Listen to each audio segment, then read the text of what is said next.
En el verano de 1988 se gestaron dos álbumes que, a pesar de su título similar, proponían dos caminos diferentes para el desarrollo del hip hop.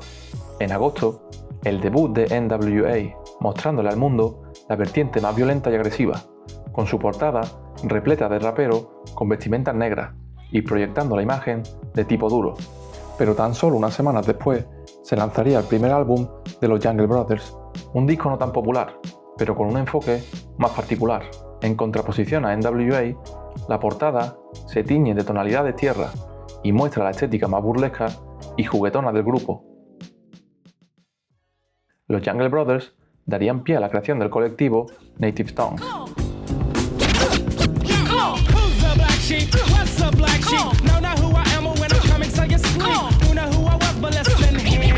Este colectivo surgió de manera espontánea, por adolescentes interesados en los mismos temas y que solo querían pasarlo bien.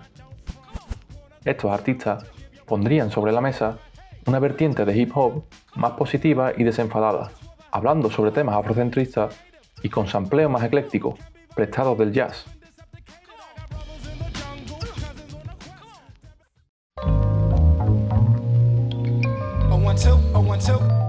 Basados en Nueva York, la ciudad cosmopolita por excelencia, crisol cultural y microcosmo representativo de la humanidad. Esta ciudad había visto el nacimiento del hip hop y fue donde se desarrolló buena parte del jazz. De la unión de estos acontecimientos tomaría inspiración el colectivo. El hip hop neoyorquino de aquella época encapsulaba el boom bap clásico, más agresivo y enfocado en la vida callejera. Este colectivo se diferenciaba como una isla de música diferente en Nueva York y en la escena del rap nacional, abriendo la puerta al hip hop alternativo y cortes más jazzísticos.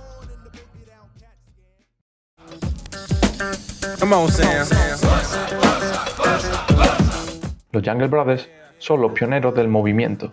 Comienzan su carrera a finales de los 80, rimando sobre temas afrocentristas y las dificultades de la vida urbana. Su álbum debut presentaba el sonido asociado al colectivo, como es la percusión típica del boom bap de la costa este, los sampleos y la influencia del jazz y toques de comentario social.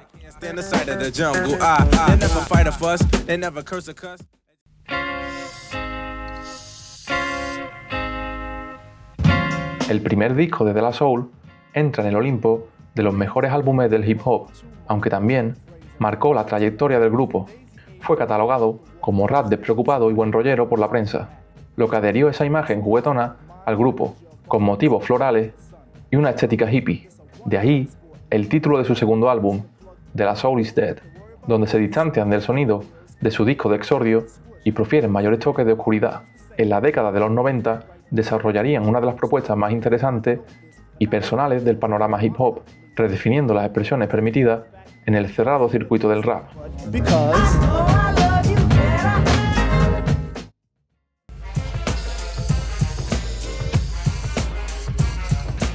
A Tribe Called Quest destacan por su magistral selección de sampleos de jazz y soul profundo, con especial predilección por la década de los 70. El lirismo espectacular por parte de Q-Tip y Five Dog lo establecen como los raperos más memorables de la época. Además de eso, Q-Tip tendría una faceta como productor, trabajando en proyectos muy relevantes para la cultura hip hop, y formaría parte de las sesiones de los Aquarians a finales de siglo. Sus discos de los 90 son de lo mejor que emergió del rap neoyorquino. Asentaron el hip hop alternativo, ofreciendo una vertiente alejada de la violencia y una puerta hacia sonoridades diferentes. Queen Latifah sería la más consciente del colectivo, basando sus temas en torno al activismo y el feminismo, en una época en la que las mujeres no tenían tanta visibilidad en el hip hop. Además, su primer disco introdujo a Money Love a las audiencias americanas. En los siguientes años, el colectivo seguiría expandiéndose gracias a lanzamientos clave de Black Sheep, Leaders of the New School, de donde saldría Busta Rhymes o Brand Nubian.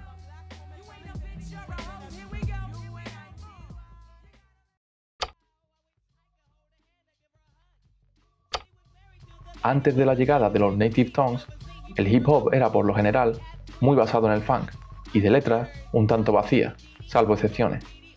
Estos artistas aportaron mayores toques de abstracción y apertura de mente frente a la estrechez del rap clásico. Nuevos sabores al hip hop que expandieron la paleta de colores del género y sirvieron de antesala a artistas con propuestas más arriesgadas. Grupos como Digable Planets fueron inspirados por este colectivo y se adentrarían en nuevos escenarios para el hip hop, cimentando la expansión del jazz rap y contribuyendo al establecimiento de la escena alternativa.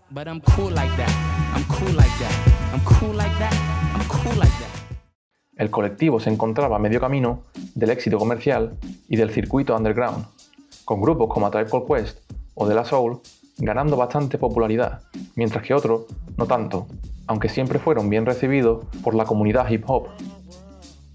Dejaron sus mejores trabajos en la primera mitad de los 90 y para finales de siglo inspirarían la creación de los Soulquarians, otro colectivo que reinterpretaría los límites del hip hop y la música negra.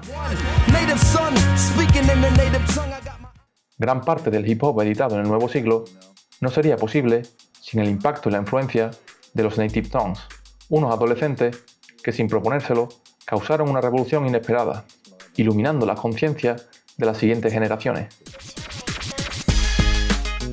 La violencia presente en el hip hop de los 90 desembocaría en la polarización del rap y la división en costa este y oeste, hecho que culminaría con los asesinatos de Tupac y Biggie.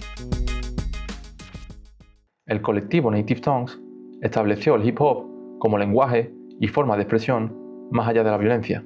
Sus letras sobre el panafricanismo promovían la unidad y la concienciación cultural, imprimieron un nuevo rumbo al género y un mensaje de positividad en tiempos adversos, que sigue resonando a día de hoy.